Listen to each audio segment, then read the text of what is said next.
کے پاس بھی simple majority نہیں ہے. اب سوال اس کے اندر سب سے امپورٹنٹ یہی ہے کہ جس طرح کے چیلنجز پاکستان کو اس وقت درپیش ہیں، خاص کر کے آن دی اکنامک فرنٹ، کیا یہ ممکن ہے کہ ایک کولیشن گورنمنٹ وہ تمام جو چیلنجز ہیں ان سے نمٹ سکے اور وہ ایک مضبوط حکومت ہوگی؟ اور جیسے بریک سے پہلے بھی ہم ذکر کر رہے تھے، اس بات کا ادراک خود پیپلز پارٹی اور پی ایم ایل این کو بھی ہے. مثلا انہوں نے جو آج کا اعلامیہ جاری کیا اس میں انہوں نے اس پر اتفاق کیا کہ ایک مضبوط جمہوری حکومت ہی مستحکم پاکستان کی ضمانت ہے.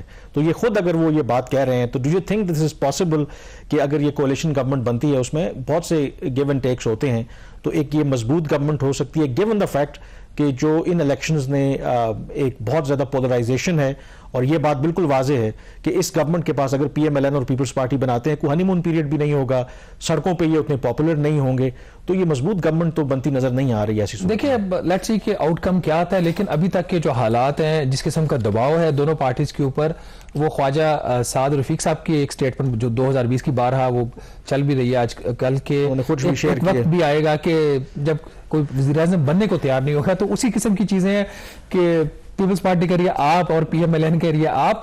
لیکن ہمارے سامنے ایک ایگزامپل ہے، وہ ایگزامپل 16 ماہ کی اپریل 2022 میں یہ اقتدار میں آئے تھے، اگست 2023 تک کے عرصہ تک یہ رہے. جو 16 ماہ کا عرصہ تھا، it was not a good economic management period of Pakistan. بہت زیادہ کھینچا تانی تھی، بدنام تو سب سے زیادہ پی ایم ایل این ہوئی ہے. اس کے بعد اگر تھوڑی بہت کسی کو بدنامی ملی ہے وہ پاکستان پیپلز پارٹی کو، لیکن وہ ریزلٹس میں اس طریقے سے نظر نہیں آیا. انہوں نے گین کیا، کوئی لوز نہیں کیا.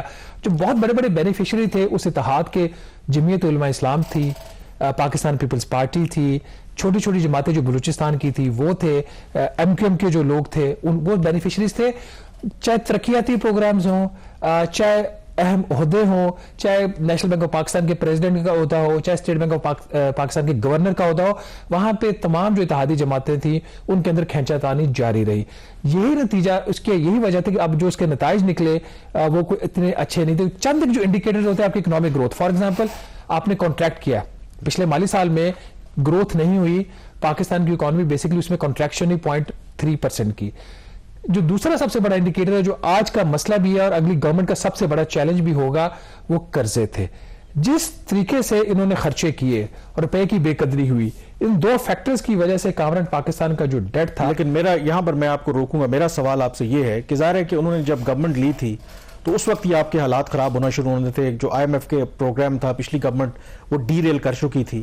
ایک آپ کہہ سکتے ہیں کہ ان کے لیے لینڈ مائنز بچھا کے گئی تھی، اور دونوں چیزیں ظاہر ہے کہ اس کا براہ راست لنک ہے. انٹرسٹ ریٹ کی بات کریں یا جو روپے کی بے قدری ہے، کیا جو اتنے کم عرصے کے دوران کیا کچھ پی ڈی ایم والے فگرز آپ بے شک بعد میں بتائیں، کیا کچھ یہ بہتر کر سکتے تھے؟ ان کے اوپر ان کا کنٹرول تھا. جب آپ کے پاس ریزروز ہیں ہی نہیں تو آپ کے روپے کی قدر کیسے بہتر ہوگی؟ دیکھیے جو پہلے انٹرسٹ ریٹ کیونکہ آئی ایم ایف کا دباؤ تھا تو آپ اس کو کیسے کم کرتے؟ پہلے 2-3 ماہ کا تو آپ ان کو بلیم نہیں کر سکتے نا. تو ان کی آپ جو اکاؤنٹیبلٹی سٹارٹ کریں گے وہ نئے مالی سال سے، جو جولائی سے شروع ہوتا ہے وہاں سے کریں گے.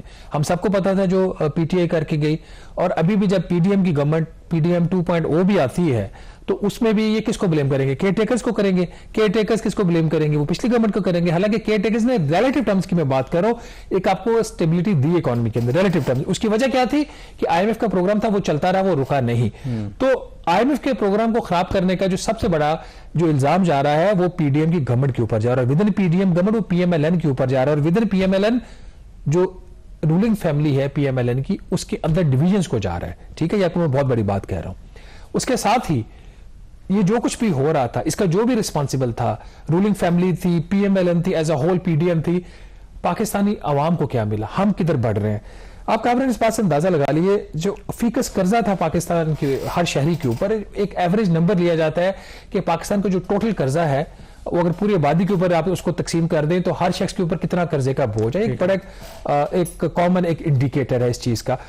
وزارت خزانہ نے رپورٹ بنائی ہے فسکل پالیسی سٹیٹمنٹ 2024، یہ اس پورے مالی سال کو کور کرتی ہے جو پی ڈی ایم کا. اور یہ جو رپورٹ بنتی ہے کوئی عام رپورٹ نہیں ہے، یہ قانون کی ریکوائرمنٹ ہے اور یہ پارلیمنٹ میں سبمٹ ہوتی ہے. اور یہ جو رپورٹ اگلی پارلیمنٹ آئے گی اس میں یہ سبمٹ ہوگی نیشنل اسمبلی کے سامنے. اس رپورٹ کے مطابق جو پچھلا مالی سال تھا، جو انٹائرلی پی ڈی ایم کی گورنمنٹ تھی، اور اس میں اب 3 مہینے کا ان کو مارجن بھی دے دیتے ہیں، جو جب یہ اپریل سے لے کے جون تک کا پیریڈ تھا اس کا وہ پیریڈ شامل نہیں ہے. جو قرضہ ہے کامران، جو فیکس قرضہ ناظرین عوام کا، وہ 2,71,624 روپے ہر شخص کے اوپر اب ڈیٹ یہ بڑھ گیا ہے. یہ کتنا تھا پی ڈی ایم کی گورنمنٹ آنے سے پہلے؟ 2,17,000 تقریباً 54,500 روپیہ فی کس اضافہ ہوا ہے جو قرض ہے پاکستان کا پی ڈی ایم کی گورنمنٹ کے دوران. یہ بہت بڑا نمبر. اس میں جو اضافے کی رفتار ہے وہ 25% ہے. 1/4 اضافہ کیا ہے اس بوجھ میں جو پہلے عوام کے اوپر تھا, اس میں مزید 1/4 اس میں اضافہ کیا پی ڈی ایم کی گورنمنٹ میں. اب اس کے اندر بھی صرف ایک نمبر سے اس کی ریلیونس بتاؤں گا, اس کا مطلب کیا. اس سارے عرصہ میں جو قرضے میں اضافہ وہ تقریباً اگر آپ اس کو ڈیوائڈ کریں ہر دن کے اوپر, تو پی ڈی ایم کی گورنمنٹ نے رفلی کوئی 48 ارب روپے روزانہ کے حساب سے قرض لیا. اب یہ جو میں نمبرز دے رہا ہوں اس میں P D M plus caretaker government بھی شامل ہے. یہ نمبر اب دسمبر 2023 تک ہے, جس میں کوئی 5 ماہ کیئر ٹیکر گورنمنٹ کے بھی ہیں.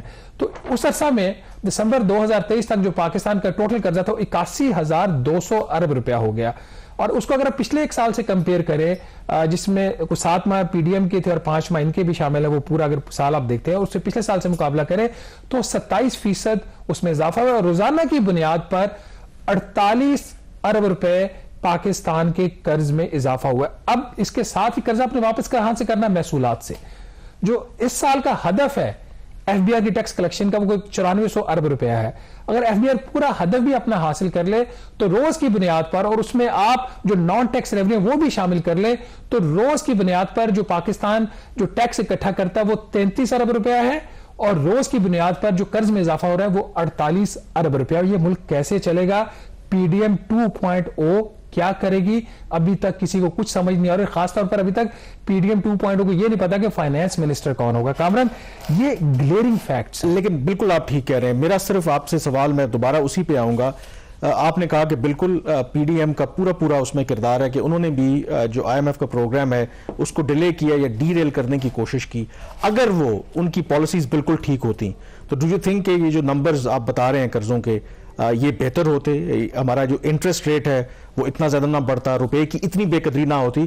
کیونکہ یہ بات ہمیں یاد رکھنی چاہیے کہ اسحاق ڈار صاحب از نون کہ وہ کنٹرول کرتے ہیں جو روپے کی قدر کو, وہ ڈالر کو مضبوط نہیں ہونے دیتے, اور ان پہ کرٹیسزم یہ چیز بھی آتی ہے. تو آپ کے خیال میں اگر ان کی پالیسیز ٹھیک ہوتی تو کتنی بہتری یہ جو نمبرز ہیں اس میں بہت بہتری ہوتی؟ کوئی آپ ڈریسٹک چینج کی ایکسپیکٹیشن نہیں کر سکتے. جو ایک ریسپی تو بڑی سمپل ہے, وہ کہتے ہیں کہ مارکیٹ پہ چھوڑ دیں آپ, وہ کہتے ہیں انٹرسٹ ریٹ ابھی بھی شاید ان کو یہ کنسرن ہے کہ یہ کم ہے. آج جو آپ کے ملک میں ایکسچینج ریٹ ہے, آج روپے کی قدر جو 279 ہے, وہ فری مارکیٹ کا تو میکینزم یہ بھی نہیں ہے. ٹھیک ہے, پالیسی وہی ہے جو ڈار صاحب والی ہے, وہی چل رہی ہے.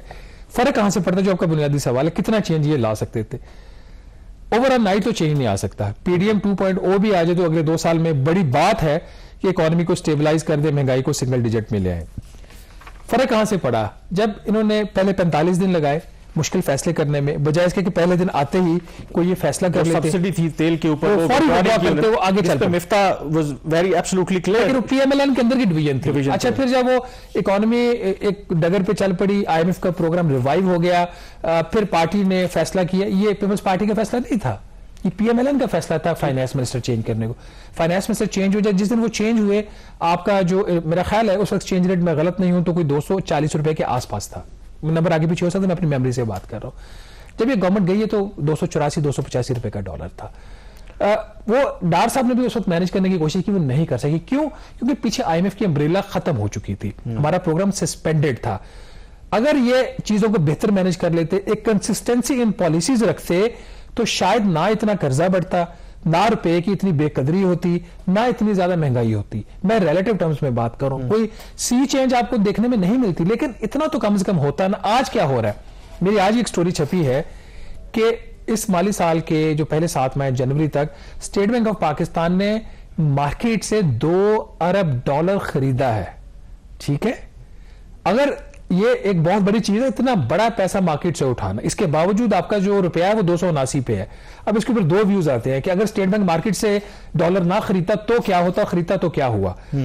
اس کے خریدنے سے جو ریزروز آج بھی آپ کے 8 ارب ڈالر کھڑے ہوئے ہیں, باوجود اس کی کم آئی ایم ایف کے پروگرام میں ہے اس وقت, وہ 8 ارب ڈالر نہ ہوتے, وہ 6 ارب ڈالر ہوتے. تو 6 ارب ڈالر ہوتے تو ایکسچینج ریٹ ایک اور ہوتا. اچھا, اس کا ایک اور بھی ویو ہے. دوسرا ویو اس کا یہ الٹی پالیسی ہے. وہ ماضی میں جب کہتے تھے کہ اسحاق ڈار صاحب ڈالر